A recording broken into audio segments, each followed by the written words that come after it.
What's up guys, Mastic over here. Today what I'm going to be doing is replacing a wheel stud on this 2006 RX 330 Lexus. So let's get straight to it. First I'm going to grab your 21mm socket, take these lug nuts out. This process is actually not the worst. Okay, so make sure your wheels turn all the way to the right, so that way you can easily remove the whole caliper assembly. But before you actually do that, you want to just push the piston just a little bit using a flathead. Right here, we also need some silicone, and I'll show you why.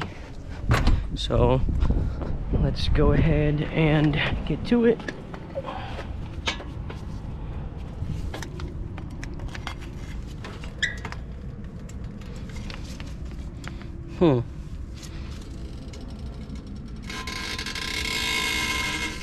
Pushing it that way, when we put it back, we don't really have to jam it or mess up the brake pads. So, all right, 17mm right here. There's another 17mm down there. That's almost like on the same line.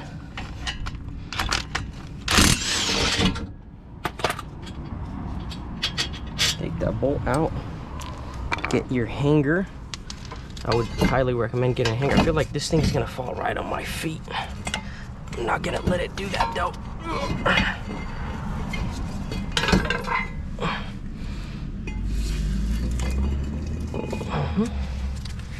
Make sure you don't put stress on the brake lines, and you hang it right here, just a bit far from you. Make sure the brake lines are good. They're not screaming. Okay, so the cool thing about these cars is that there's enough space to actually remove and replace the studs from this space right here. So what I'm gonna do is I'm gonna turn on the car and put it in neutral. Make sure that the e-brake is on.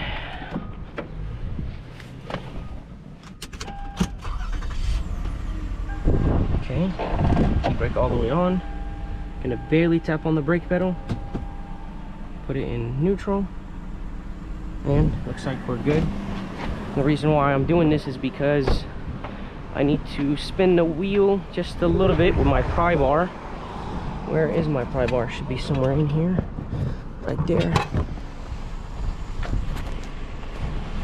Okay, so this is kind of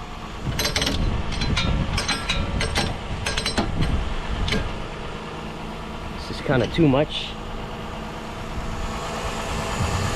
It's supposedly in neutral, but that's not how torque converters work. All right, this makes life easier when driving the wheel studs in. Looks like this.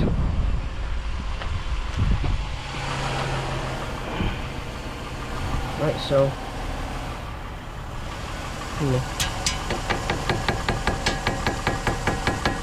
just try to push this thing just a little bit, and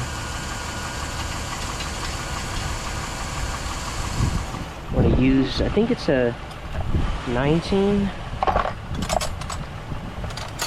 pretty sure it's a 19. Yep.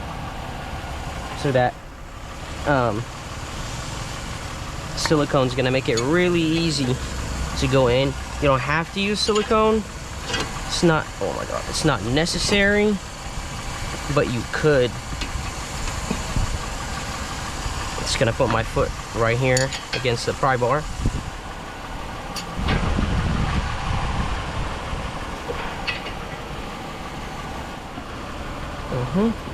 Looks like we're exactly where you need to be.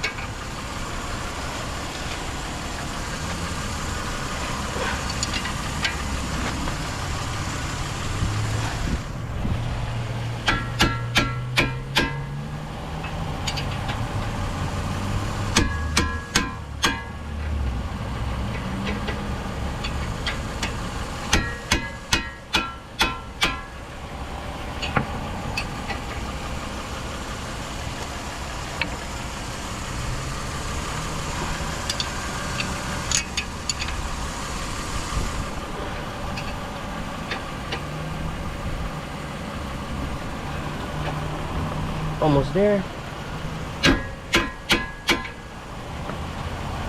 As I said, I can use my impact, but I don't want to, because I wanted to show you that you can do it with simple hand tools. Looks like we're bottoming out in a second.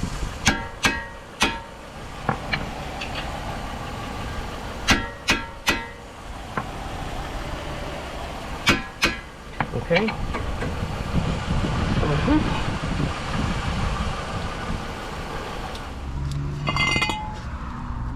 Pick the rotor. I'm gonna clean the backside.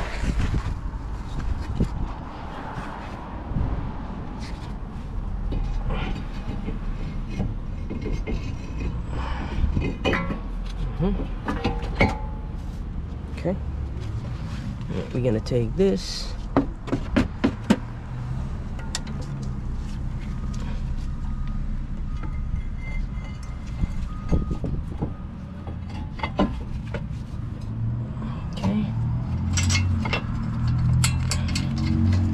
Go ahead and put thread locker on the lower one and the top one, but I just put the top one first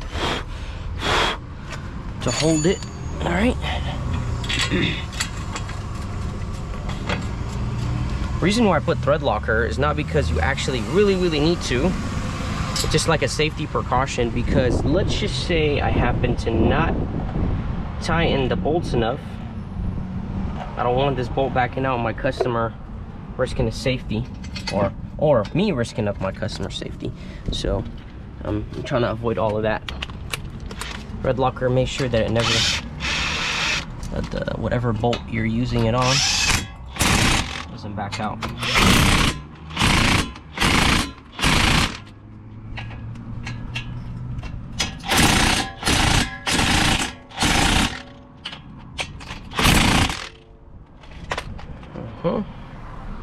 Good to go as far as that.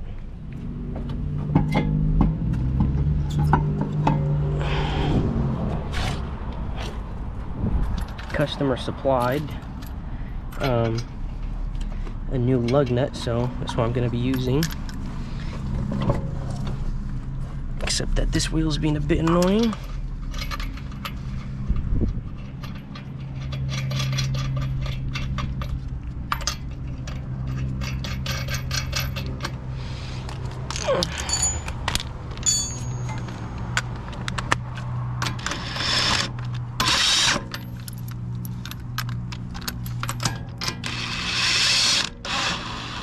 Camera died, but was able to put all the lug nuts back. Everything is looking good.